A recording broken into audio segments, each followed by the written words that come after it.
La Formentor devait être présentée le 3 mars 2020 au Salon de Genève, mais celui-ci a été annulé à cause de l'épidémie de coronavirus, Covid-19, donc vous le savez. Elle a été dévoilée virtuellement le 3 mars 2020 du coup. Elle tire son nom du cap de Formentor, situé sur l'île de Majorque. La Formentor est le second modèle produit par l'ancienne division sportive de Seat, après la Cupra ATK, en 2018, qui est dérivée de la Seat ATK. Elle est aussi le premier modèle inédit, étudié et produit à 100% par et pour la marque, sans équivalent chez Seat. Pour info, la version restylée de la Formentor est présentée le 30 avril 2024 et adopte une nouvelle calandre ainsi qu'une nouvelle signature lumineuse triangulaire à LED. Sur le plan technologique, elle reçoit un nouveau système d'infodivertissement de 12,9 pouces.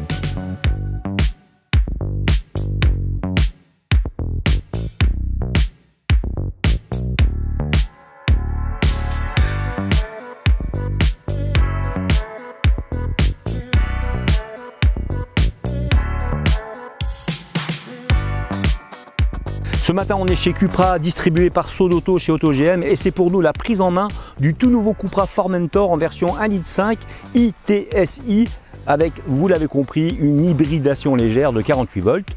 Visuellement, le Formentor, tout comme la Leon ainsi que sa version Break Sport Tourer, adopte le nouveau langage stylistique de Cupra et s'aligne ainsi sur les récentes créations de la marque. Les nouveaux venus se dotent à l'avant d'une large calandre en forme de nez de requin, la Shark Nose, soulignée par des feux Matrix LED triangulaires et par un bouclier agressif marqué par de larges entrées d'air. À souligner ici que le logo de la marque migre devant le capot nervuré.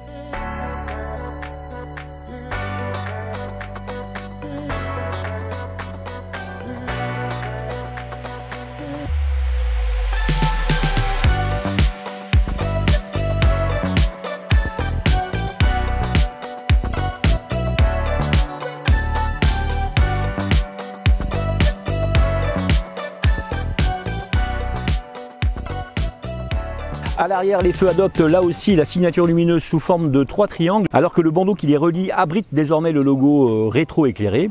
On notera que la Cupra Formentor fait appel à de nouvelles sorties d'échappement factices au look plutôt sportif et que les réflecteurs positionnés plus haut deviennent verticaux.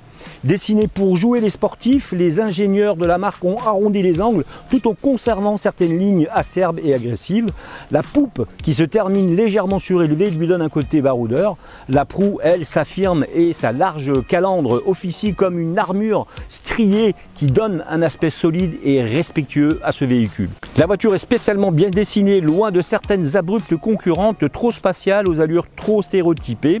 Non, je fais face là à un modèle véritablement identitaire qui favorise le coup de cœur grâce à une surréussite stylistique.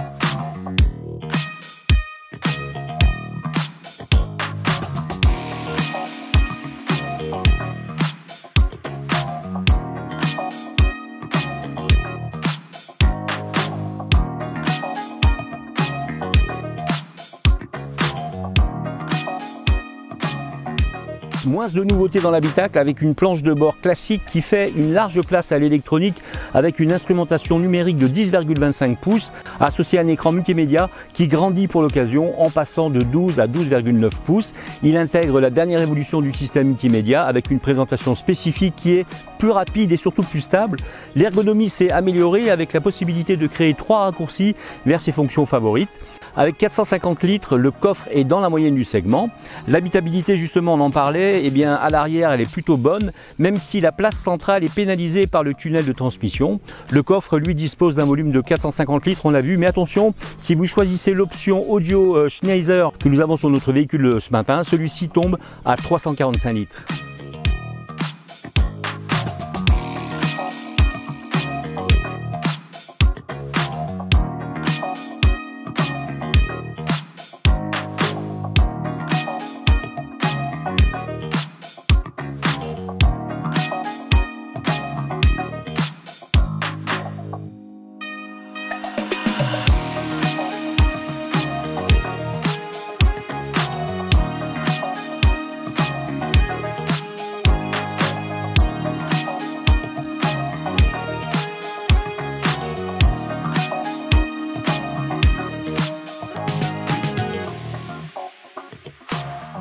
Sur le plan motorisation hybride, il faut toutefois noter que les rejets de CO2 chutent largement et c'est bien l'objectif. Le rejet chute donc de 20 grammes, soit 130 grammes à la place de 150, en raison notamment de l'apport de la micro-hybridation 48 volts couplé à un dispositif de désactivation de cylindre. Côté malus, c'est aussi bingo et compris selon les finitions entre 310 et 898 €, soit une économie substantielle.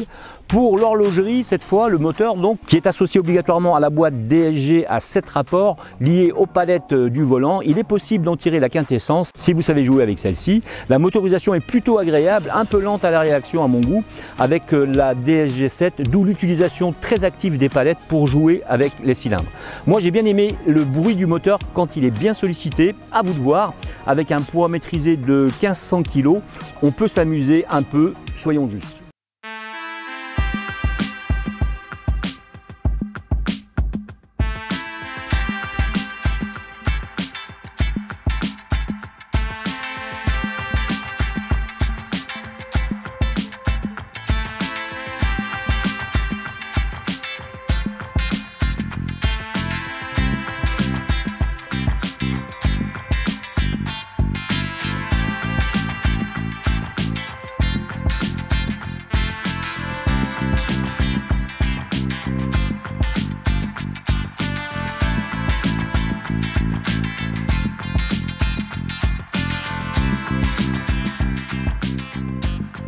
Sa boîte double embrayage de série qui nuit aucunement à une consommation moyenne de 6,4 litres au 100 km avec une conduite sereine sur notre rocade et notre autoroute.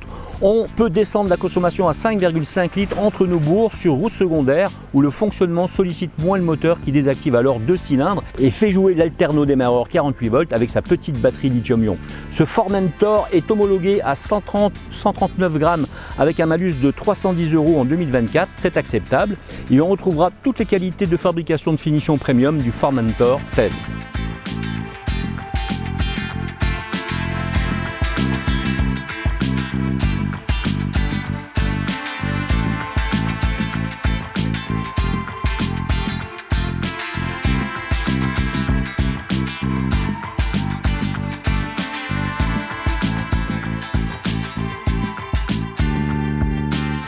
Avec ce moteur, le Formentor est uniquement disponible avec une seule finition dénommée V qui correspond à l'entrée de gamme mais qui se révèle particulièrement complète.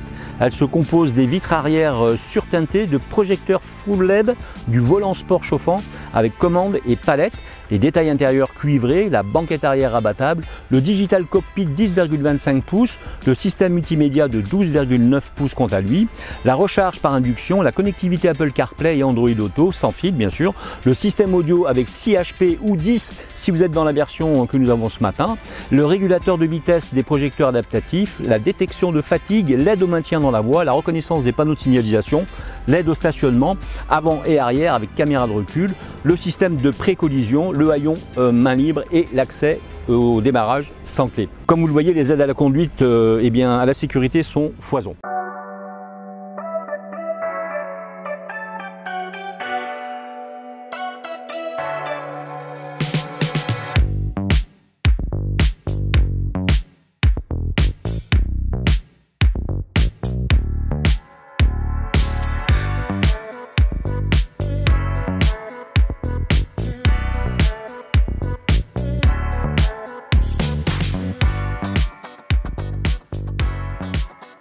Intérieur digne du haut de gamme, ligne agressive pour rappeler que notre époque est plutôt SUV sportif. La Martinique n'échappe pas à cette tendance mondiale.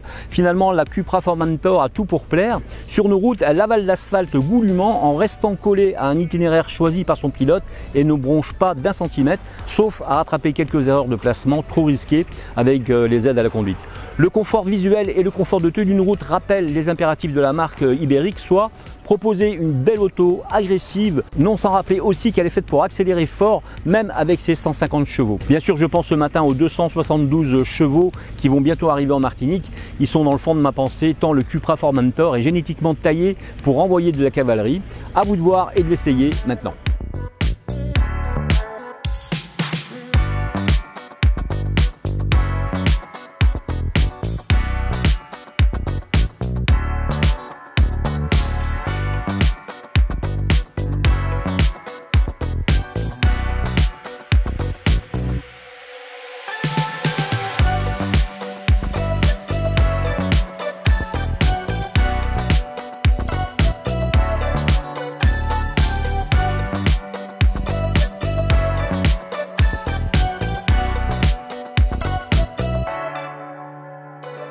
Pour ma part, je vous donne rendez-vous la semaine prochaine sur gtmac.fr pour un tout nouvel essai, bien sûr.